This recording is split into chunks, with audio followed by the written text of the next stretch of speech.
All right, what's up and welcome to a new video. Happy New Year. Glad y'all are still here for now until I piss you off with this video. I mean, there's a chance, right? Because the last video I posted was about girl-defined deconstructing, right? And I asked the question in that a few times, do you guys want me to make a video on Dave deconstructing, him being an atheist, and he's Bethany's husband. Bethany from Girl Defined is married to an atheist. I don't think I'm a Christian anymore. A lot of people in my comments didn't know that, so I asked, should I make a longer video sort of following up on that? Now, this is an older topic. The whole thing sort of happened 10 months ago. I explained why I didn't make a video on it sooner in my last video, but I will explain it again. I had a baby, so I was busy. That's the TLDR. So this content is pretty thoroughly covered, but the fact is a lot of you guys were unaware in the comments of my last video and did ask me to follow up. And since I personally really relate to the struggles he's been going through, I just want to talk about it because I have such a similar perspective and it's really exciting. But where I think I might anger some folks out there, and who knows, maybe people will be right there beside me, but I am starting to empathize quite a bit more with Bethany from Girl Defined, at least, and starting to sort of like be excited about what her future could be. Dare I say, I might throw several compliments her way in this video. So if you're like a staunch hater of Girl Defined, it might make you mad. And I know people have thought that I'm like a staunch hater, but I'm not. I hate the things that they say. I don't hate them as people. And because I can relate so much to coming from a background of being a Christian, I was evangelical, man. I was out there. I was very deep into it.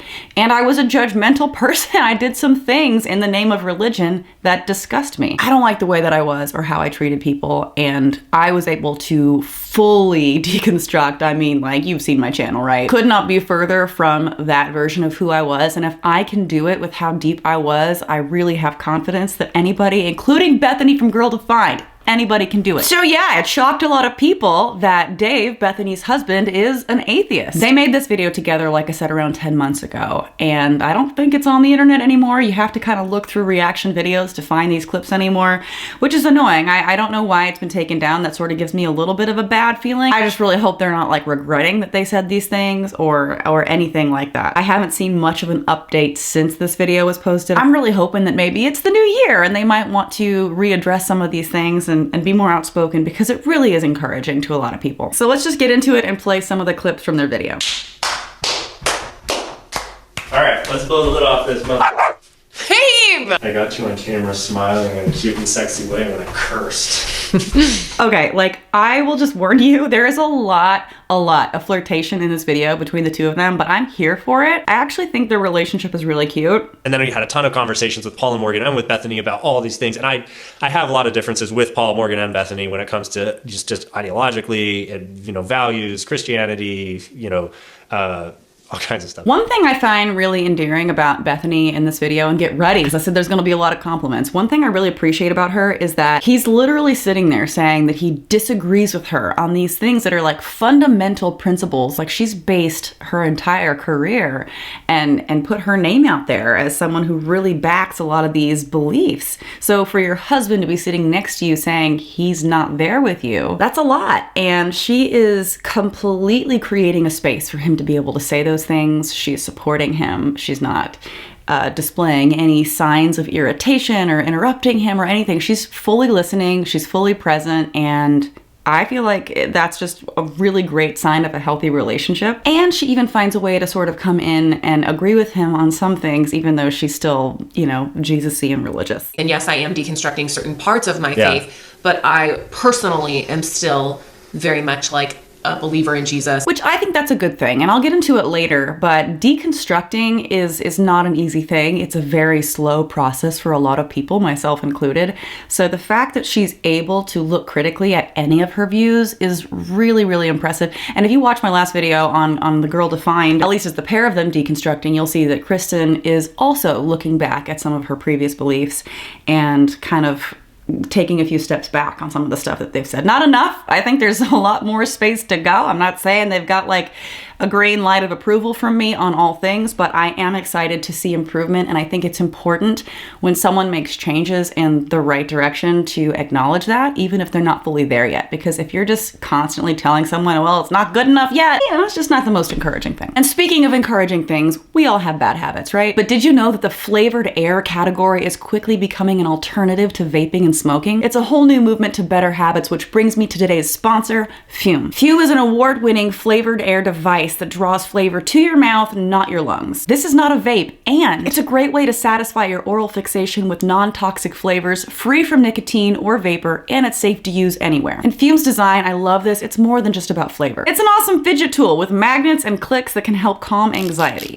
So my favorite flavor is crisp mint. It's refreshing and satisfying without any of the harmful effects you would associate with other habits. So let's recap. We've got non-toxic flavor, guilty-free alternative, no batteries so you'll never have to charge it, freedom from smoke, nicotine, and other toxins, and Fume has already helped over 300,000 people build better habits. Try Fume today, and if you order the Journey Pack now, you can use my code Jaclyn, Jaclyn, which will get you a free Fume topper, which is an awesome accessory to level up your experience. Go to tryfume.com/Jaclyn or click the QR code that's been on screen. Guys, we know physiology shows that stopping a bad habit cold turkey is very hard on your brain. Fume works by replacing your hand-to-mouth fixation, calms the nervous system through fidgeting, and it distracts you from bad habits with delicious flavor, so check it out. New year, kick those bad habits, guys. And speaking of kicking bad habits, the hardest one to kick is when you are deconstructing. Look at that awesome segue. Now, one thing I mentioned in my last video that people picked up on that I didn't even really think twice about when I said it, but I guess it's a more important thing than I previously realized, is when I talk about cherry picking, right? I feel like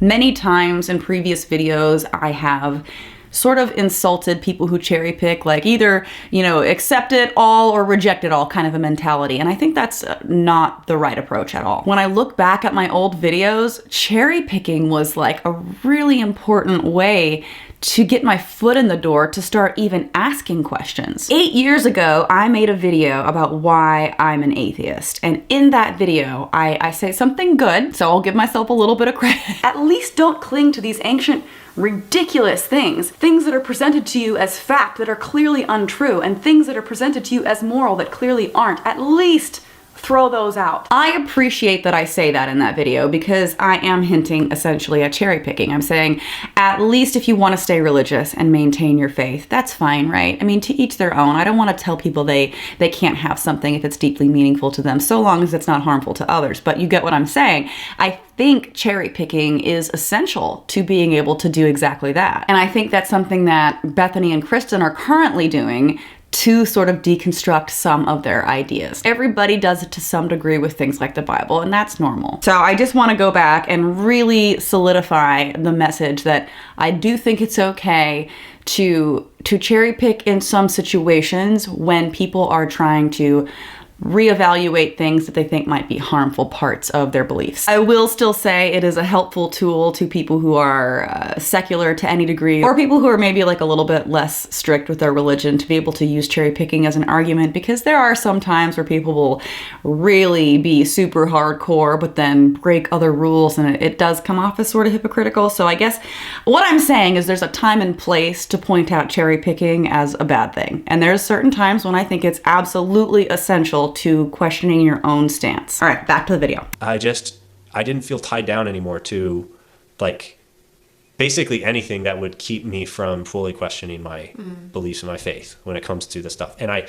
even found myself wanting Christianity to not be true just because of my own personal experiences with trying to have it be real in my own life, and just the disappointment that I found where it hasn't my perspective, it hasn't really seemed to help me. It hasn't really seemed to make me any more of a better husband or a better man. That's really interesting. And that's tough because a lot of people put all their eggs in one religious metaphorical basket, right? And if praying doesn't solve their problems, they fall into like despair. It's not going to always be easy to say, well, that was God's plan when terrible things happen, or when you struggle with the same vices. Because if it were true and all of his efforts were for nothing, then that's just a pretty horrible feeling. For me, when I deconstructed myself, I felt like it did make me a better person because I had to really focus on my own contribution to my own life and to society, and it definitely hit harder. It was a bigger emphasis for me to make my own happiness because it wasn't going to come from anybody or anything else. Atheism makes me a better person.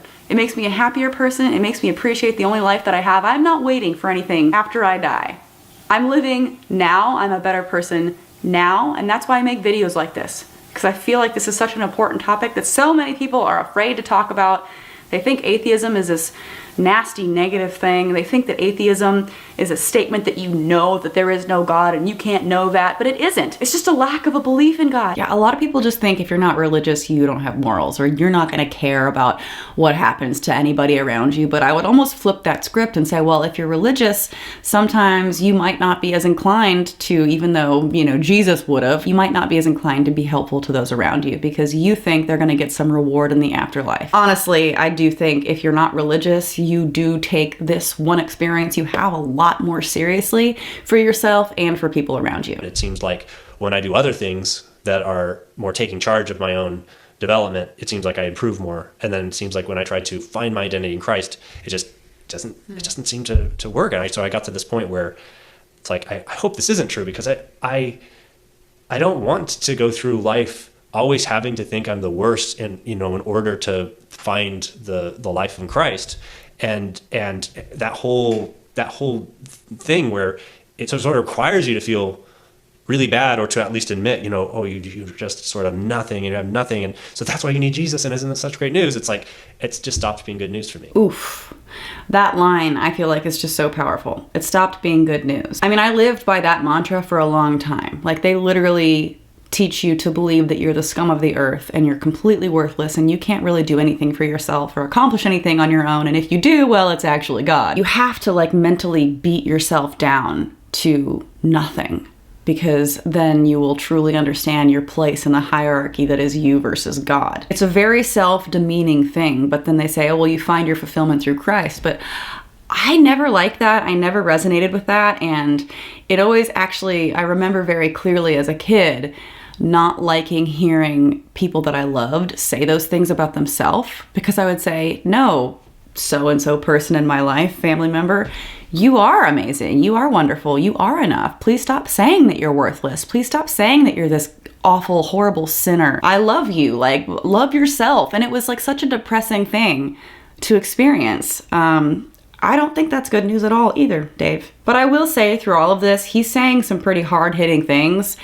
to someone like Bethany, and she's sitting right there next to him, and she is just being supportive. This is definitely something that is hard for her to hear. I can only imagine. I mean, I've been there. I know what that would feel like to hear someone say that. It's probably a very strange mix of emotions, right? Because this is her husband. This is the person that she loves more than anything and respects and has been taught through her own religion to submit to. And now here he is saying something that contradicts all of that.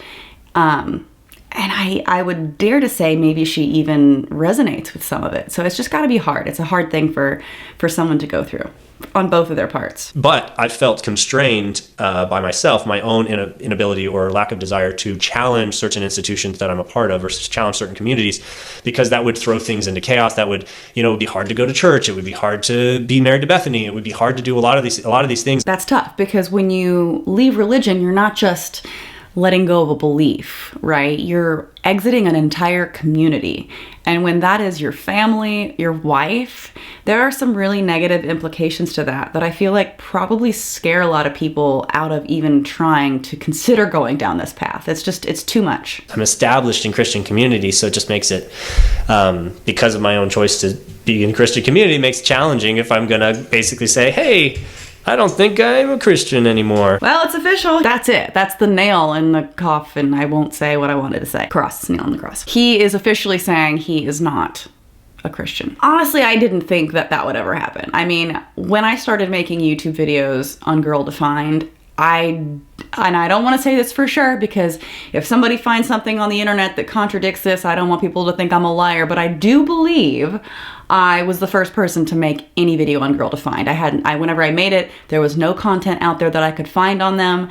And I remember a friend and I looking at YouTube videos and stumbling across their videos and me being like, oh my God, I have to talk about these chicks, they're crazy. So I've been doing this for a long time. And to see this story arc play out is wild. I never would have expected Bethany to end up married to an atheist, although, and they'll talk about this, she didn't know that when they got married, and I don't think he did either. So to be fair, it takes some time to realize such things. Like I said, it's a slow process, but yeah, it's just, this is wild in such an exciting way though. I don't know it, and I can't, this is not so rational, but I'll just okay, that's what faith is. Faith is just kind of, dedicating yourself and trusting and, okay, so I can, say what I believe even though I don't feel it, because what is belief anyway, and I kind of use just relativism on myself and be like, well, we don't know anyway, so you just might as well dedicate yourself or whatever. And so, okay, all right, I'm a Christian. I think a lot of people do that. I think a lot of people are like, well, we don't have definite answers, therefore God. I mean, that's classic God of the gaps. Might as well. I mean, there's probably a little bit of Pascal's wager sprinkled in there too.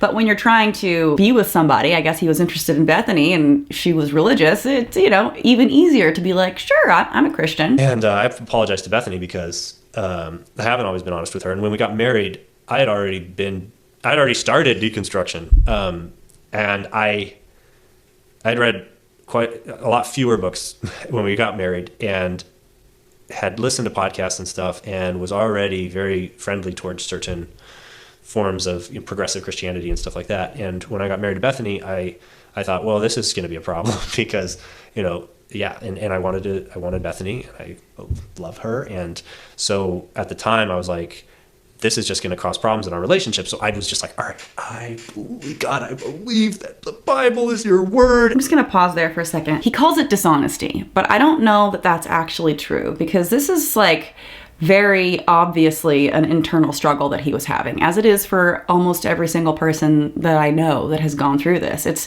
not something that happens overnight. It's a very slow process of realization. And when he says that he started deconstructing before they got married, my guess is that just means that he had a few questions, that he sort of looked into something but then backed off from it.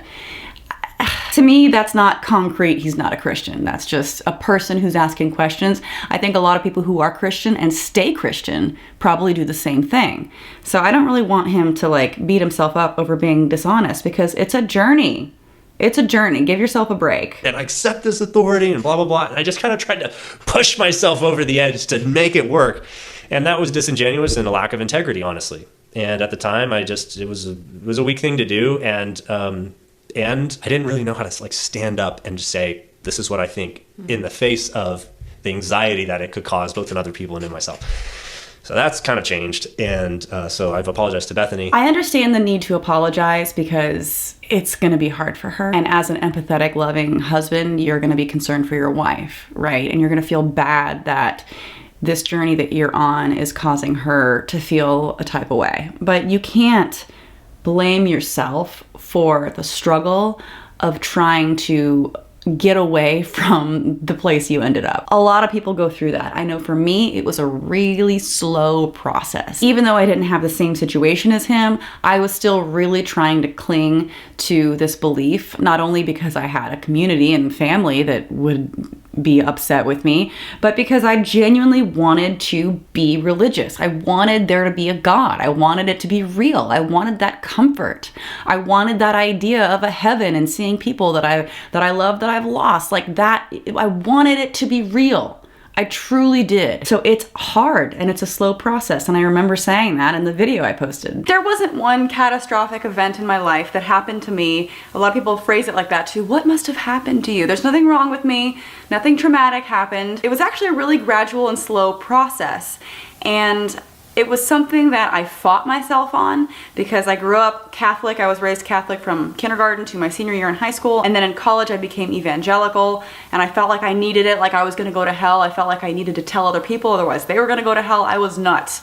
And then eventually I slowly started to let go of it because I was lying to myself. And it took me a long time to admit to myself that it was a giant lie. It did. It took me a long time and it was hard. And I think it took him a long time too. And while you're technically, I guess, lying to yourself, I'm gonna get in trouble here. I feel like a lot of people who are religious, who continue to be religious, who will be religious until the day they die, I think there's a little bit of that going on even within some of them. The effort to lie to yourself because the delusion and the comfort that brings is so powerful. And it's hard to let go of. It is. So I don't want him to blame himself for being like disingenuous to her or being dishonest to her. It's so much deeper than that. And it is such an internal thing first before anybody else is involved. It's more about how's it been for you? Yeah, I mean, thank you for sharing that. That is a lot to share. Does that feel okay to share? Okay? Yeah, I feel like I just kind of rammed through it. Yeah. I mean, that's like a big deal. So it's a huge deal. It's a big deal. Oh my God, I love... That's like almost gonna make me emotional. And it's because I did not have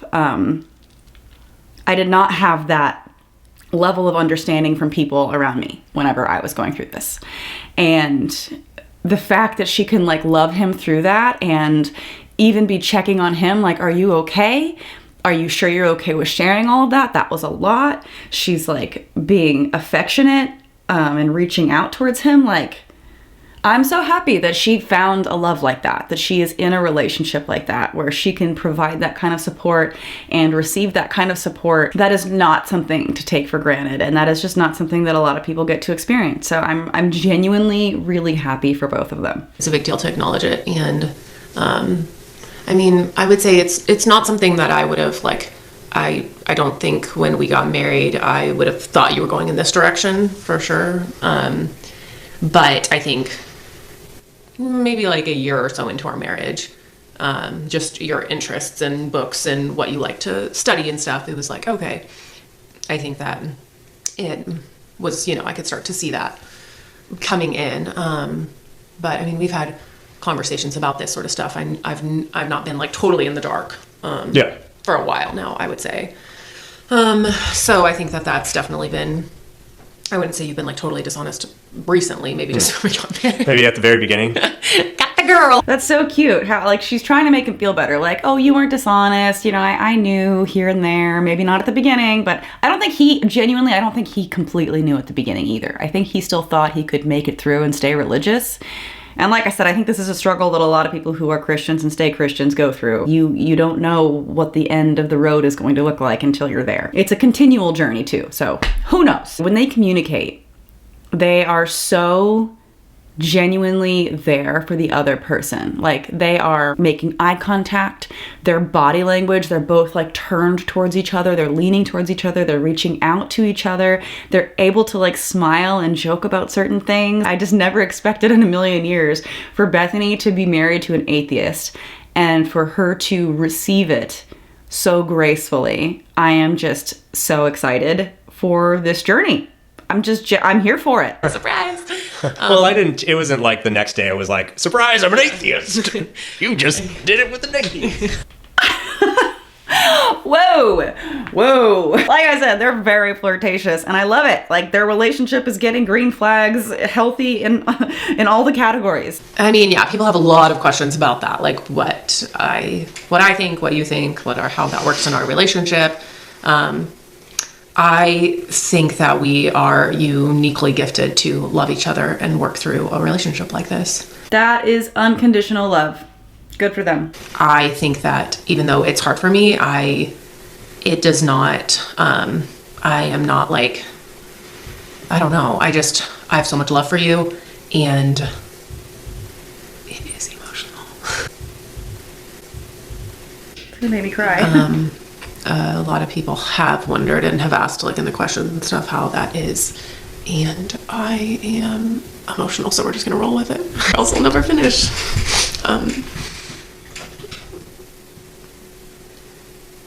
I think that, like, when I think back to, I think this is something that, like, I really believe, like, when I think back to when we got married, I still look back and it's like, I have so much confidence that we're supposed to be together. And I have so much confidence that we are like super uniquely gifted to like really love each other. And I feel so bad for her because I know how hard this is, but it's something that I think is going to be so healthy and for the best. It's hard to see anybody sit there and cry, and like, I just know from my family, like, how deeply personal religion is. It reminds me of like sort of the heartbreak they felt when I told them I wasn't religious anymore. It's a really hard thing for people to accept. And the fact that she is still complimenting him in their relationship and showing such unconditional love, I just wish that everybody had that, right? I think about like kids who tell their parents they're gay or trans or not religious or God knows what, a different political party, whatever the fuck it is that people get so mad about. Like, I just wish that people allowed others in their life, or strangers, anybody, to just be who they want to be without making it such a nasty, negative environment where you just can't have people in your life. I don't like that. It's ugly. And of all people, I didn't expect such a good example to be modeled by Bethany from Girl Defined. I just called her a good example. What is happening? And people have told us, like, you know, that we sought counsel from and stuff, just have been so encouraging and supportive of how we've been able to like press toward each other and love each other and have these conversations and not just like run away from each other in fear. And that's something that happens in a lot of relationships with people who are religious. They refuse to be with somebody who is not of the same faith. It's make or break, unfortunately. When you really believe in like a heaven and hell scenario, especially when you have kids, they have kids, like it can be difficult to continue on with these differences. So I'm like really proud of them. Even though it's hard, this big difference of ours now, like I think we love each other more now than we did, you know, 3 weeks ago, a year ago when we got married, obviously. That's just crazy for me to hear that. And because of what I do on my channel, I am flooded with so many people telling me about their horrific experiences, people that I've met at conventions and things telling me about like how they've been kicked out of their families and stuff. And it's just heartbreaking. So like to see this is so encouraging. And I hope it encourages other people. If there are people out there that have been like religiously following Girl Defined, I hope that they can see this example of what it looks like when people think differently than you, and they're able to then continue on with love. Yeah, would it be awesome if we both just like shared the same faith like super strongly and just were like both felt so encouraged by that with each other? Of course, I think we'd both love that, you know, whatever that. Yeah, being on the same page. Yeah, that'd be. If I were like, yes, deconstruction, babe. I don't know. I mean, it might have crossed my mind. Okay. Deconstruction look absolutely attractive, just like the most loving husband. That's so cute. That is so cute. Like I said, they're still able to like joke around with each other, and I think that I think that he actually might make deconstruction appealing to her in a way that she hadn't considered before. I really do think that this is like a little bit of an earworm that is going to turn into something else. It's already sort of manifesting in interesting ways, and now that it's been almost a year since this video, I'm so curious. Like, we need a video directly about this. It's a follow-up from them, because I'm feeling very encouraged. It's a nice way to start the year with these emotions, especially about people that have been this extreme. I would say that, you know, in a year, I'm sure we'll have a lot more to say. Oh man, can you imagine? What happened in a week? Yeah. We need it. What's gonna happen in a year? We need it. Anyway, that's pretty much the entire video, except for this cute little piece at the end here I'll play. Who knows? You're a beautiful human being. Is it? Bye. They're so cute. I love it. I want to wrap it up with one more clip from old me, 8 years ago. I guess young me. And I don't miss it. I don't at all. I feel so much better. I feel like a weight has been lifted from my shoulders, and I feel more fulfilled in my life. I appreciate every day that I have, because I know that there isn't anything for me after I die. And the same thing for other people. Try to go out of your way to help other people, because it's also all that they have. I love it. Like I said, being an atheist does make me a better person. It makes me more considerate of the one experience that I have and everyone else has. But I want to really focus on saying that it has been a weight lifted off of my shoulders. I did not enjoy living in a world where I looked down on myself, and where people who I loved looked down on themselves because they needed Jesus or whatever it may be to make them worthy. Like, that's just, I hated that. I hated the lack of self-confidence that I had because of it, that I saw modeled for me in others. It's not good news. Like he said, it's not a nice way to live. The mental gymnastics of it all, to be released from that, it just feels a lot better. It feels a lot more clean. When it comes to Girl Defined, like I said, there's a lot of work left to go, but this absolutely is huge and needs to be acknowledged. And I'm glad I finally got around to being able to make a video about it. Thanks for validating me in my last video and making me feel like this was a video I should make. It's a feel-good video. I wanted to start the year. This has been such a tough year. I wanted to start with a video that is somewhat encouraging, because I don't know how the next few are gonna be. So let's just skip to February, all right? If you're new here, please subscribe if you have not already, and give this video a like. To everybody watching, thank you so much for being here. Thank you for supporting me, and I'll see you guys in the next one, right? Bye.